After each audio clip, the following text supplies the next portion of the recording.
ഉദാഹരണം സുജാത എന്ന ചിത്രത്തിലൂടെ മഞ്ജു വാര്യരുടെ മകളായി മലയാള സിനിമയിലേക്ക് കടന്നു വന്ന നടിയാണ് അനശ്വര രാജൻ. പിന്നീട് നിരവധി ചിത്രങ്ങളിൽ നായികയായും മറ്റ് കഥാപാത്രങ്ങൾ ചെയ്തും അനശ്വര തൻ്റേതായ ഒരിടം സൃഷ്ടിച്ചു. മലയാളത്തിൽ എന്ന പോലെ തെലുങ്കിലും ബോളിവുഡിലും എല്ലാം ഈ ചുരുങ്ങിയ കാലയളവ് കൊണ്ട് അഭിനയിച്ചിട്ടുണ്ട്. കഴിഞ്ഞ വർഷാവസാനം മോഹൻലാലിനെ നായകനാക്കി ജീത്തു ജോസഫ് സംവിധാനം ചെയ്ത നേർ എന്ന ചിത്രത്തിൽ ഏറെ പ്രശംസ നേടിയത് അനശ്വരയുടെ അഭിനയത്തിനായിരുന്നു.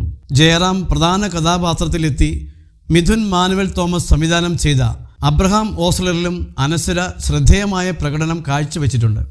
എന്നാൽ തനിക്ക് ഏറ്റവും പ്രിയപ്പെട്ട സിനിമ ഉദാഹരണം സുജാതയാണെന്ന് പറയുകയാണ് അനശ്വര രാജൻ. ഉദാഹരണം സുജാതയുടെ സെറ്റിലെത്തിയപ്പോൾ തനിക്ക് അത്ഭുതമായിരുന്നെന്നും അനശ്വര മലയാള മനോരമയോട് പറയുന്നു. കണ്ണൂരിലെ ചെറിയൊരു ഗ്രാമത്തിൽ നിന്നാണ് എൻ്റെ വരവ്.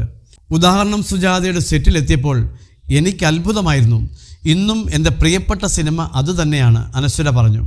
താൻ പ്രതികരിക്കുന്ന ഒരാളാണെന്നും സിനിമയിൽ പെട്ടെന്ന് വന്നതോടെ അത് മാറിയെന്നും പക്വതയോടെ കാര്യങ്ങൾ കൈകാര്യം ചെയ്യാൻ പഠിച്ചെന്നും അനശ്വര അഭിമുഖത്തിൽ പറയുന്നു. വളരെ പെട്ടെന്ന് പ്രതികരിക്കുന്ന ആളായിരുന്നു ഞാൻ. എന്നോടൊന്നും പറയണ്ട എന്ന മട്ടിലാണ് പലപ്പോഴും കാര്യങ്ങളെ കണ്ടിരുന്നത്. പക്ഷേ ഇപ്പോൾ അത് മാറി. പ്രത്യേകിച്ച് സമൂഹ മാധ്യമങ്ങളിലെ കമൻറ്റുകളും മറ്റും കാണുമ്പോൾ അവർ പറയുന്നത് ശരിയായതുകൊണ്ടല്ല അത്തരം കമൻറ്റുകൾ പറയുന്നവർക്ക് അത്രയും വില നൽകിയാൽ മതി എന്നുള്ളതുകൊണ്ടാണ്. അതിനർത്ഥം എന്തും സഹിക്കുമെന്നല്ല കേട്ടോ. പ്രതികരിക്കേണ്ടിടത്ത് മാത്രം പ്രതികരിച്ചാൽ പോരെ. പ്രശ്നങ്ങളെ കൈകാര്യം ചെയ്യാൻ സിനിമ സഹായിച്ചിട്ടുണ്ട്, അനശ്വര പറയുന്നു.